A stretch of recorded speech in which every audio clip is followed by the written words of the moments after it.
on, Ludwick. Keep being rad.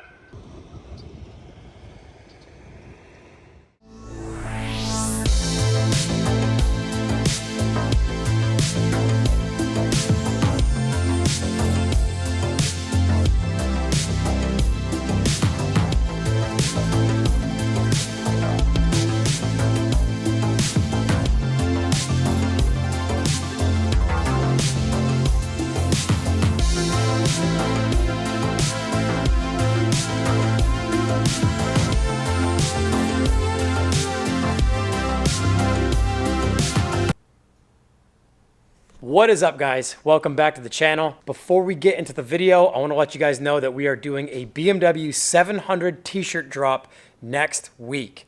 We did the Patina Paradise shirts a couple years ago that had the Corvair and the 700 on them, but I've wanted to do a specific 700 shirt, so that is coming next week. Keep an eye out on the next few episodes for details of when we're doing this drop. I'm going to be making posts on Instagram as well for when this goes live. I'm super stoked on this shirt and really excited about some of the new merch that's coming for Ludwick's Garage this spring and excited to share it with you guys. Now let's get into today's video.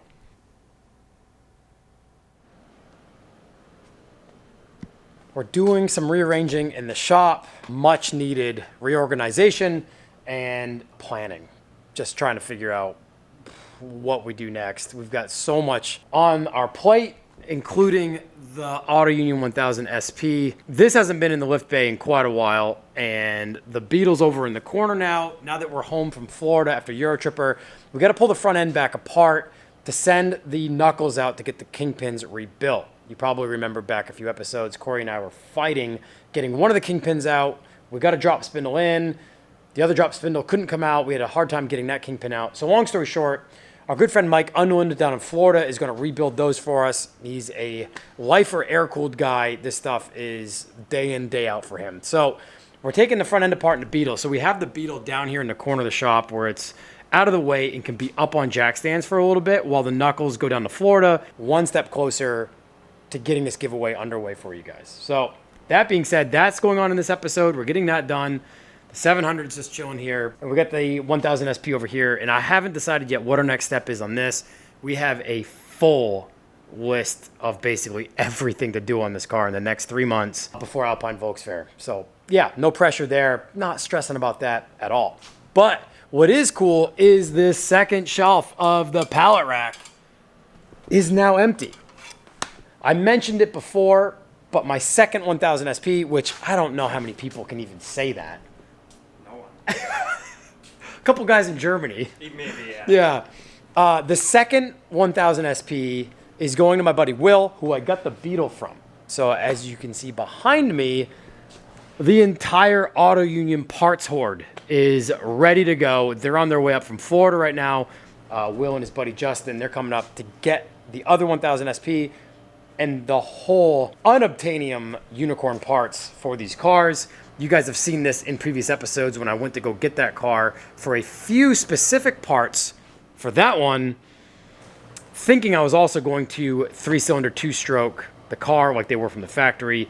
But even with all these parts and just totes full of new old stock parts, yeah, Beetle Pan just seemed to be the way to go. It's way more work fabrication-wise, but when the car is done, we'll be able to buy parts anywhere for this thing, right down to the brakes, wheel bearings, to the motor components. So that's what we're doing here. And the parts horde is leaving with the other 1000 SP, and hopefully that car gets not like, you know, maybe not a full restoration, but at least sees the road with its stock power plant. And I've got everything. We got the rear bumper, we've got front bumpers over there, exhaust downpipes, we've got steering assembly, clutches, flywheels, generators, starters, crankcases, blocks, heads, a freewheeling transmission, a full motor, and so much stuff in the totes. So all that stuff's finally going, freeing up a bunch of valuable space on the pallet rack. We still have yet to get the CNC plasma cutter cutting steel. I just have to finish wiring in the torch trigger harness. We're almost there on that thing. I can't wait to start using that. But yesterday we got the other 1000 SP out of the trailer, ready to go. It's a miserable day out today. It's warm finally, but it is humid and rainy. So unfortunately we'll be loading up in the rain. But this is the other 1000 SP. It's so crazy to have two of these cars. The DKW Auto Union Club of America said there was only about 10 to 12 in their registry in all of North America. And the fact that there's 2 here at my little shop is nuts. So this thing, going down to Florida, Will works at an Audi dealership outside of Orlando that actually has a fully restored one in the showroom. So that's pretty nuts that there's another one of these down in Florida that's fully restored. No engine, but it's got a freewheeling transmission in it. It's got axles. It's got the radiator. It's got a generator, which also doubles as the water pump. It's complete other than the motor, which we've got plenty of parts in there for. Trim, bumpers, headlights. And the interior is the move, though. This is just insane.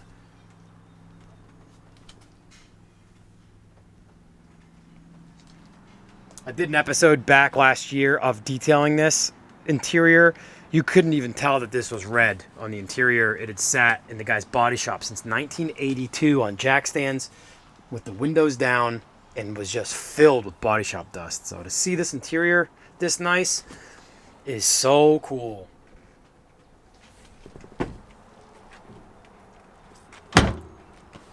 It was really tempting to put that full interior in the one I'm building. But since it's going on a beetle pan, we now have a tunnel down the middle. And honestly, I probably will be hard pressed to find new window seals and be able to get this trim back in the window seals. So as of right now, I'm not too concerned about doing a full interior in this car, because if I do carpets and nice seats and all that, I'm going to want good window seals, and I have no idea if this trim will ever go back in, even if you can find window seals for this car. Gonna leave that as it is, and we're gonna just do a stripped down interior just like in the BMW 700 and just like in the Corvair. So clearing out space here in the shop, but most importantly, clearing out space in the enclosed trailer, since that 1000 SP has been sitting in my enclosed trailer since I bought it to keep it out of the elements. Freeing up that's going to be great, so we can haul a car or 2 in that with my booth set up, undercover, under lock and key, now that spring is coming and we're getting underway with show season. So we're utilizing the space in the shop as best we can. This little nook down here works great for something like this, where a small car can get put kind of in the corner and out of the way. I can hang out for a little bit while we wait for spindles to come back. Yep, and we can still use the lift bay.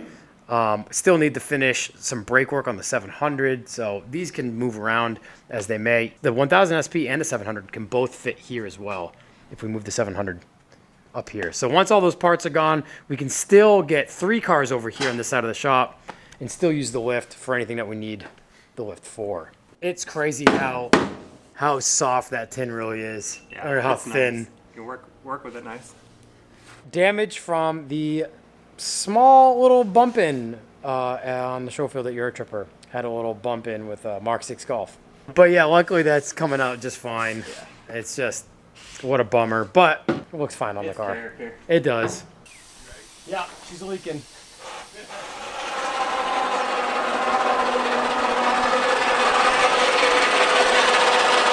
that better?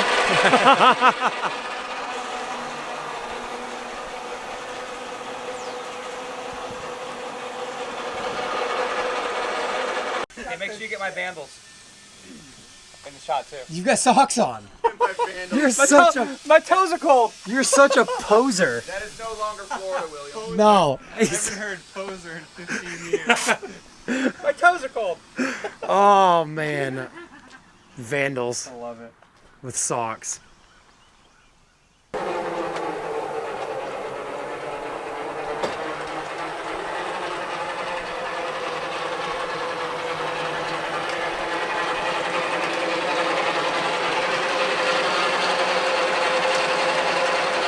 Crazy how much these things look like DB3s in the front. I know. Aston Martin in the front, Thunderbird in the back. Are you sad to see it go? It is pretty crazy to have 2 of these things in the same driveway. I know. But why not share, right? And now there's going to be 2 of them in Orlando.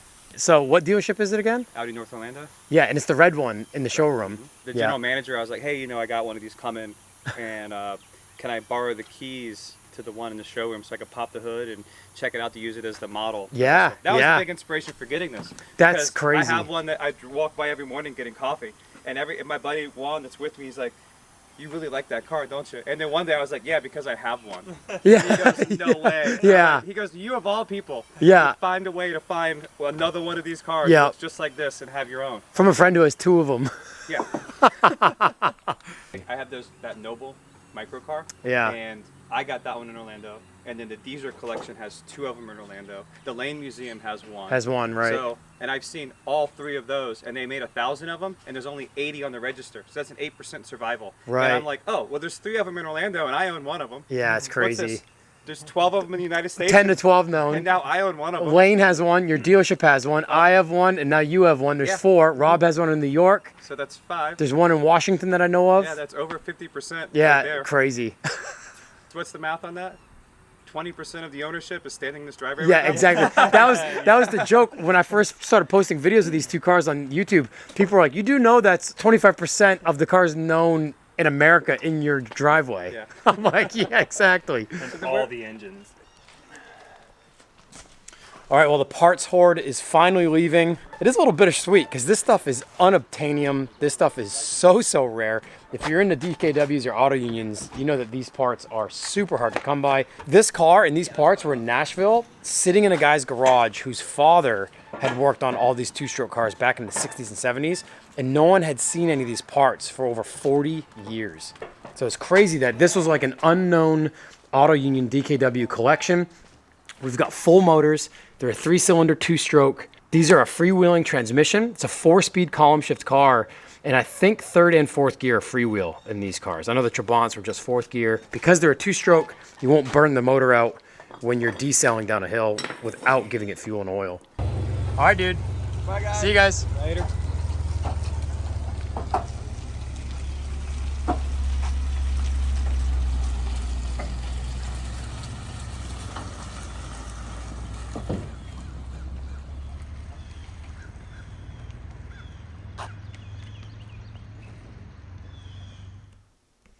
All right, guys, so Will and Justin have not only left, but they've made it home safely to Florida with the whole collection of auto union parts. The second shelf of the pallet rack now is basically fully empty. Wanted to make sure I had enough that I needed for this one, which were some important parts. Originally, I thought I wanted to 3-cylinder 2-stroke power this car like it was from the factory. So I bought that second car for all of that garage full of parts. But at the same time, my thought process was possibly beetle pan, just like the BMW 700. And since I decided to go down that road, I didn't really need all of those parts anymore. So we worked out a deal with the 64 Beetle and the Auto Union SP with all of the parts. As of this morning, the knuckles went down to South Florida to Mike Unland, who's going to rebuild the kingpins and bushings in those knuckles. So Corey got that up on jack stands yesterday, pulled the front end, I boxed them up and just shipped them out this morning. All right, so been fighting with the brakes on the 700, and I did film a little bit of Corey and I working on this thing, but didn't really add a lot of it into this episode because it's just kind of been one of those things where it's a rudimentary thing on a car, and it's just been fighting us. And I think it's been a accumulation of problems. Hung it up for a while after I did the brake master cylinder, and we just couldn't get the thing bled. We thought maybe it was the brake master cylinder because, again, you never expect new parts to be the culprit. I think what we're dealing with now is drivable. The brakes are working, but it's not quite perfect. So I think what we're dealing with now is possibly brake pedal rod length for a certain year beetle pan to the master cylinder mounting location, or how far that rod needs to throw inside that master cylinder to get your maximum amount of fluid throw through your line. So it's like done, but we still have some precision tinkering to do on it. They might make a longer rod. If any of you air-cooled guys know, maybe some of you guys know the differences between some of the years. The hardest thing about this car is it's a 1960 BMW, right? But none of that matters because underneath is a 69 Volkswagen Pan. As best as I know. To my knowledge, it's a 69 Pan. It's got a 1600 dual port that I put in that wasn't original to the Pan, and it's a hodgepodge. It's a hot rod. We might end up having to go down the hot rod path and just making our own adjustable rod that doesn't overextend and ruin the brake master cylinder, but also works the way we need it to. So we'll pull it out of the shop. We'll take it for a drive just because I haven't driven this thing in months because we've just been dealing with the brakes, and we've been so busy on the Beetle. Now that the Fastback's here, we're gearing up for the Auto Union. And we're still going to be working on all three of those at the same time. I really wanted to get this thing done. So it's just kind of drivable, can run errands in it, but also is ready to go to a show whenever I need to, or whenever I want to take it to a show, which is coming up. You know, show season's coming up here very soon.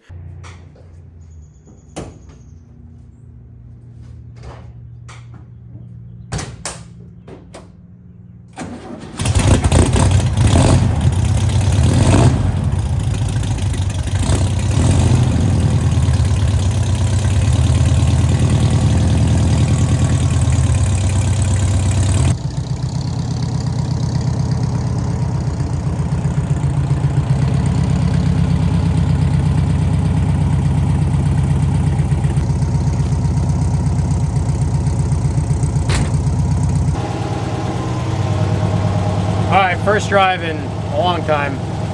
I'm excited to share with you guys some plans I have for this car later this year. Some plans I've actually talked about before, but kind of don't want to blow too much smoke until we're actually deep in it. But really excited to kind of tear this car apart again and make it even cooler.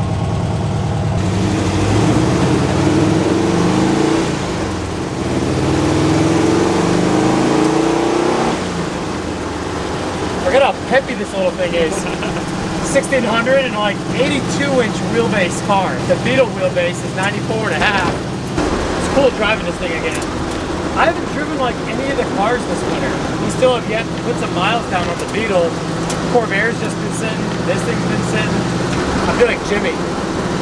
Yeah. Like I don't drive any of my cars. I know.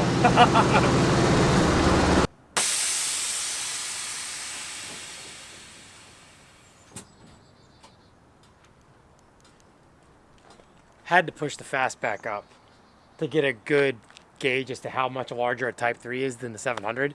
We've seen the 700 next to Beetles before, which we haven't actually set up the 64 and the 700 next to each other yet. They've been next to each other in the shop. The Beetles are much larger, but the fastbacks are a longer body, so it's pretty crazy to see the two of these things next to each other or in front of each other. It's just, and the fastback being like stock suspension, it just makes it that much crazier. Looks like the 700 could literally drive under it and hide inside it. Crazy. Like I said before, still have a little bit of tinkering to do to get this thing dialed in completely, but pretty wild to see it next to the fastback. Really stoked to get into this thing. It's a bucket, but it's a fastback, and they're getting quite rare nowadays. So pretty stoked to dive into that. We've given our buddies at EvaResto a call on that car too. Really stoked to get into that auto union. We got a lot of content coming on the 1000 SP because that is our next focus. That's where we're shifting the focus. Now that this thing's movable, stay tuned for the next episode. We are finally getting back on auto union 1000 SP content. I'm super excited. We got a lot of stuff coming from EvaResto for that car as well. Trying to bleed some brakes. Documenting defeat is not what it's about. And it's even worse that we're like physically hurting too. Yeah. I tweaked my hip just right, and that's been giving me grief the last couple of days. Same with his back. Just can't win. Bunch of kids in their late 30s who have grown up on dirt bikes and BMX bikes, and it's just not working. Can't have anything nice. No. It has yet to be organized, but we have space again. And I still have some auto union stuff from my SP, the old Porsche wheels. If any of you guys need phone dials, leave it in the comments, hit me up. These are the 924S wheels, so these are light track width offsets, but would sell the phone dials. Don't know what I'm gonna do with those, but have my enclosed trailer back, so stoked to be able to pull that thing out of here whenever I need to. Thank you guys so much for watching. Remember to like, comment, and subscribe to the channel. I appreciate all of you guys' support. We'll see you in the next episode.